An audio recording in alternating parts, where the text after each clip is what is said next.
Gospel Night, el Evangelio de la Noche.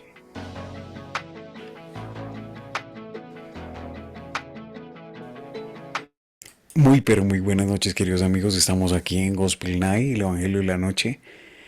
Y qué rico estar de nuevo acá en este tiempo maravilloso, lleno de la bondad del Señor, de su misericordia y de su infinito poder. Y gracias a todos aquellos que nos ven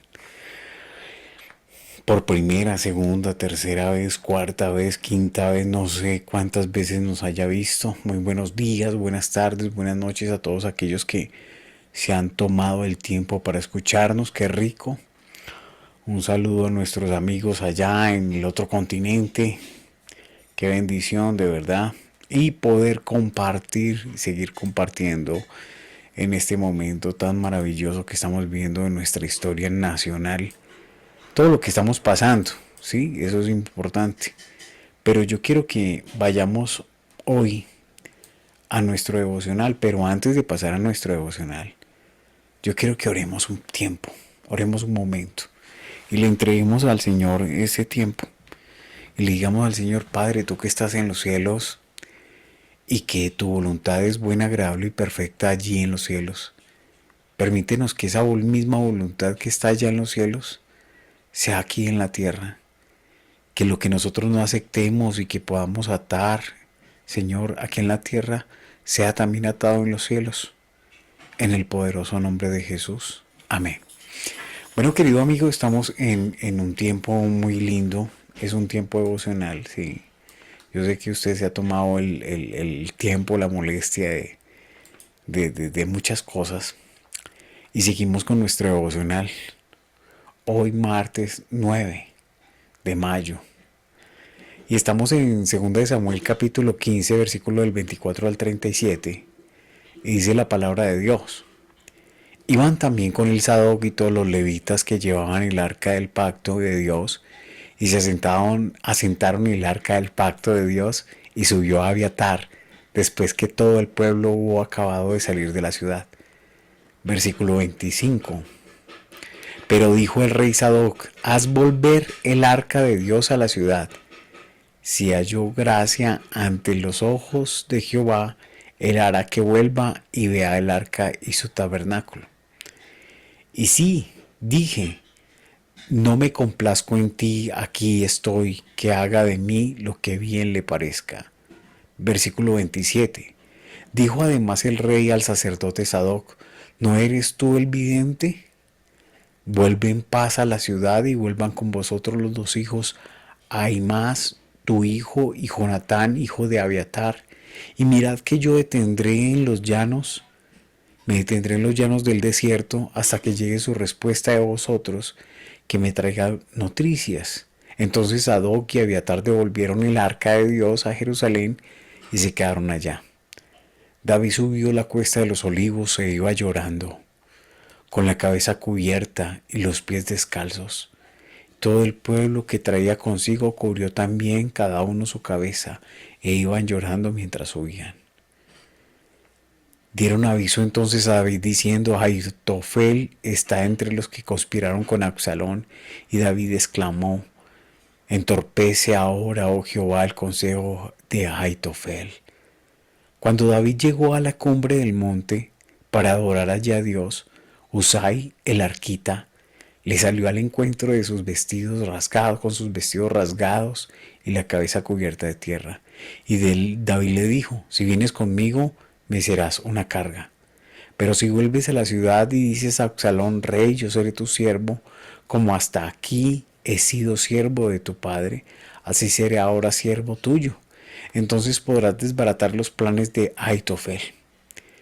No estarán allí contigo los sacerdotes, Sadoc y Abiatar. Por tanto, todo lo que oigas en la casa del rey se lo comunicarás a los sacerdotes Sadoc y Abiatar. Con ellos están sus dos hijos, Ahimaas, el de Sadoc, y Jonatán, el de Abiatar. Por medio de ellos me comunicaréis todo lo que oigáis. Y así fue. Usai, amigo de David, a la ciudad, y Absalón entró a Jerusalén. Aquí hay una cosa muy importante que cuando David manda a Sadoc y a Abiatar a devolver el arca de Dios a la ciudad y le pide que le mande noticias por medio de sus hijos Ahimaaz y Jonatán, David sube la cuesta de los olivos con los pies descalzos y todo el pueblo sigue su ejemplo. David pide a Usai que vuelva a Jerusalén y desbarate los planes de Ahitofel. Tremendo, ¿no? Pero aquí cuando David hace volver esa arca, nos puede enseñar que el reino de este mundo se encuentra bajo la sombra, más que la sombra, se encuentra bajo la soberana voluntad de Dios.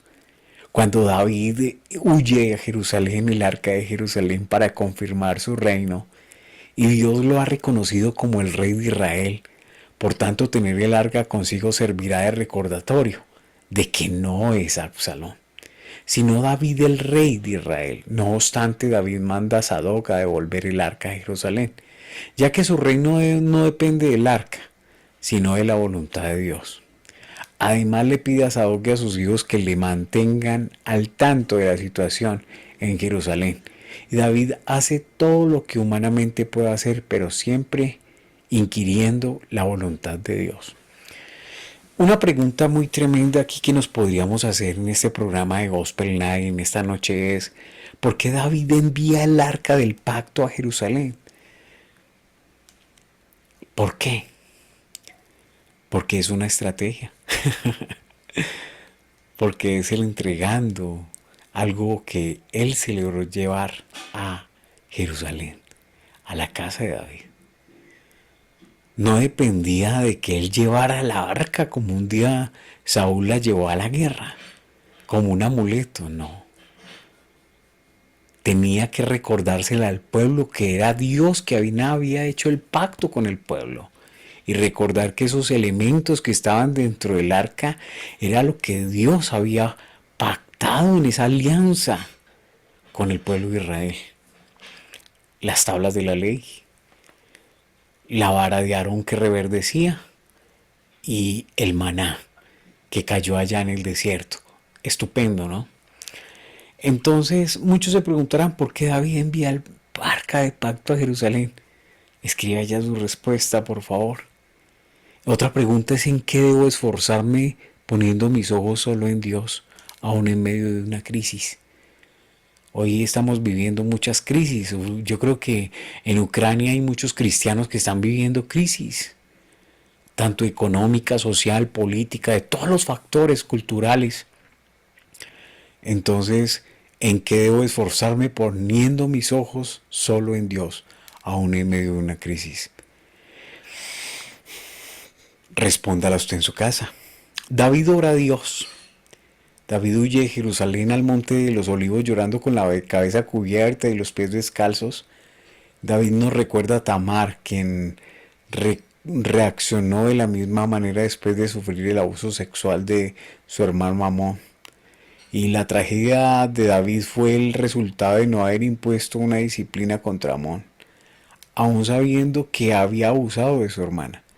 David se entera que Ahitofel, el mejor consejero y estratega, estaba con Absalón.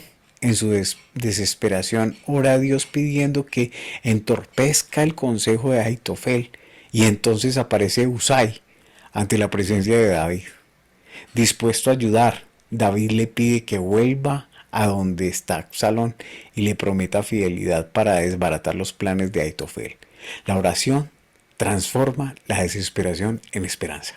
Esto es clave para cada uno de nosotros. Y este es uno de los principios que toca que destacar en este devocional del día, de la noche o de la tarde de hoy, donde nos esté escuchando. Ustedes me dirán a mí, ¿qué pregunta podríamos hacer así? ¿Cómo ora David? La pregunta es esa: ¿cuál es la oración de David al oír desesperadamente la noticia de Ahitofel, que se encuentra del lado de Absalón? ¿Y qué debo pedir a Dios en oración cuando me encuentre en alguna situación de desesperación? ¿Qué debo pedir?